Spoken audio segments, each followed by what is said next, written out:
What's up, everybody? This is Del. Welcome to Del on Movies.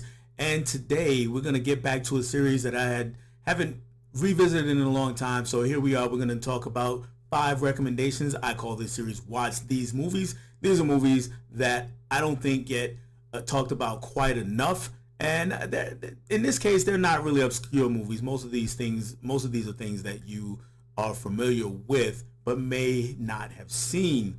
As my usual stick goes, I start with the most accessible of these movies, and then I move on to the more wilder of the bunch, even though nothing in this stack is actually all that wild. All right, so first movie that I'm going to talk about is this one right here, The Edge of 17. This one with Haley Steinfeld and Woody Harrelson. In this one, Haley Steinfeld plays a teenage girl, of course, who's 17 or about to turn 17. I can't remember which. And she's just in her awkward years. She's definitely in her awkward phase. She doesn't have very many friends. She does have a best friend who now started dating her brother, which if you're a teenage girl, that's like the worst thing that could possibly happen. And she's looking for someone to confide in, and the only person she really has is Woody Harrelson's character, who's one of her teachers.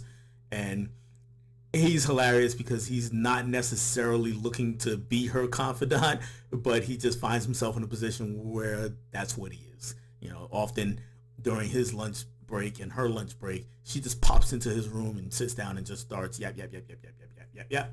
That's not the entire movie, but it is a huge part of it.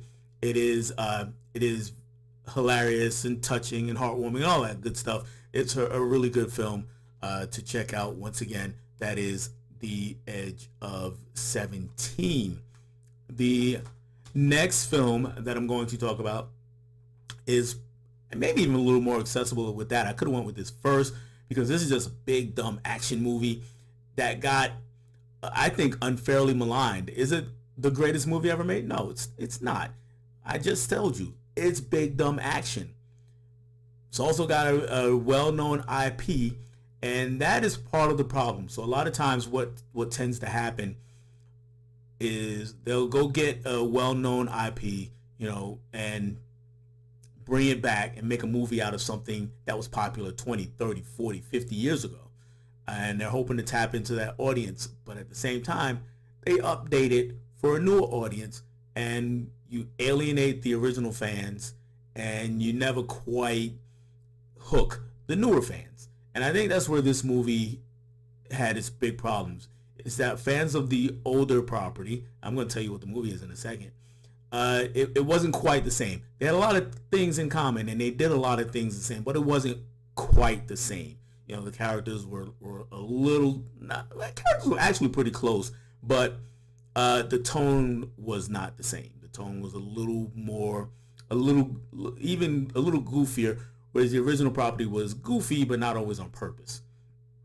And this case, that movie is The A-Team. So, yeah, the original, I was a fan of the show growing up in the 80s. I mean, Mr. T, B.A. Baracus was all we talked about. And, of course, you had Hannibal, as in George Papard, Hannibal, and you had Face, and then you had the crazy dude who's, I'm drawing a blank on his name right now. But anyway, I was a huge fan of that show when I was a kid. So when the movie came out, I was like, all right, I'll check it out. And I actually had a lot of fun. Is it dumb? Yeah, it's absolutely dumb. There is a scene where a tank is falling from the sky from thousands of feet because it got dropped out of an aircraft carrier. I think it was an aircraft carrier, and it has a parachute on it, and I think it has a parachute on it. But what's really keeping it from falling to the ground, that the characters get the bright idea, so you know what? Let's start firing the thing. So as it fires, it is thrusting itself backwards, and that is slowing its descent to the ground. It's crazy. It's dumb. It's big, but it is fun. I had a blast watching The A-Team. Just don't go in there thinking that you're about to be enlightened, right? And don't go in there thinking that you're going to watch a long episode of the TV show. I mean, it kind of is, but it's not, okay? Just have fun with it and ride. Let it ride, all right? That's what I did. I really enjoyed The A-Team. I'm not going to argue with anybody who's going to tell me it's a bad movie, but I will say that I have a lot of fun watching it. All right. Movie number 3 on the list is a lot more serious movie, that's for sure. But it is actually still a fun one. It's a biopic, and that is Milk. It won a bunch of awards. I think Sean Penn won the Oscar for his portrayal of Harvey Milk, the first openly gay man elected to a major public office in the United States. And Sean Penn is just so fantastic in this movie. And yeah, and a pretty popular movie that won an Oscar. It doesn't usually make this kind of video for me anyway, but I feel like it's kind of been forgotten about, right? Not many people still talk about Milk, and Penn was just so great in this movie. And when you see video of the real Harvey Milk, you realize how great he was in this film. The story is a tragedy, but it's not one where all the way through you're just, feeling down. You're actually having a great time doing it, watching this movie, because there's a lot of fun things that happen, and we're watching this character's ascent to power, essentially, and then we see how it unfolds. So yeah, if you're looking for a good biopic to watch and you want to see a great performance, whether you like Sean Penn or not, I know he kind of rubbed some people the wrong way, he is excellent in Milk. So check that one out. The 4th movie is the only horror movie this time around, and that is Wes Craven's The People Under the Stairs. I saw this movie back when it came out in the 90s. I saw it once. I might have seen it twice. I'm not 100% sure, but I know that I did not watch it for another 30 years. Plus, I bought it when it came out on 4K a couple of years ago, and finally got around to rewatching the movie a couple of months ago. And in this case, we had a young boy named Fool.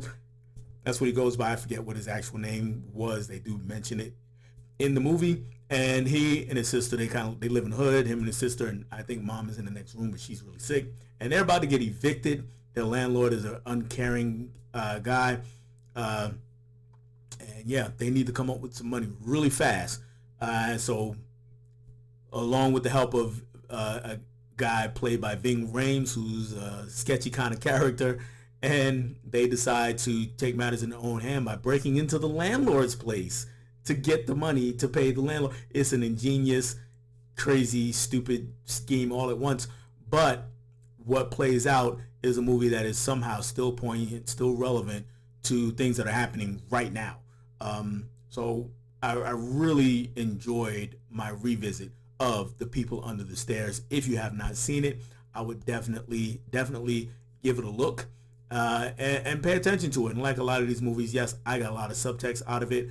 I got a lot of social commentary out of it, but you can enjoy it without that. So don't let that scare you away from The People Under the Stairs. The last movie is a movie that is not as far out there as some I've recommended, but it is far out there in terms of people's tastes, which general taste, meaning that people are aware of it, or at least aware of the franchise that it is a part of, but this is a part of the franchise they don't watch. Okay, and this is an animated movie, which also, can be iffy, right? Because there are plenty of adults out there who just won't watch animated movies, and this is not an animated movie meant for kids, so most of them have not seen it, have not heard of it. And even though the franchise, particularly the first movies, are immensely popular, the franchise is The Matrix, and the movie is The Animatrix. It is made up of nine short films that reside within the Matrix universe and takes place between The Matrix and The Matrix Reloaded, which is the second movie in the franchise. However, not much involves our main trio of characters, Neo, Trinity, and Morpheus. If you're familiar, if you're a Batman animation fan, if you know about Batman Gotham Knights, the same kind of thing is happening here. In Batman Gotham Knights, it's an animated film. A lot of experimental stuff is taking place, and it's all set between Batman Begins and The Dark Knight. Well, that's what happens here. Lots of interesting things happening in this film. I don't think it's going to change your understanding of the Matrix franchise one way or the other.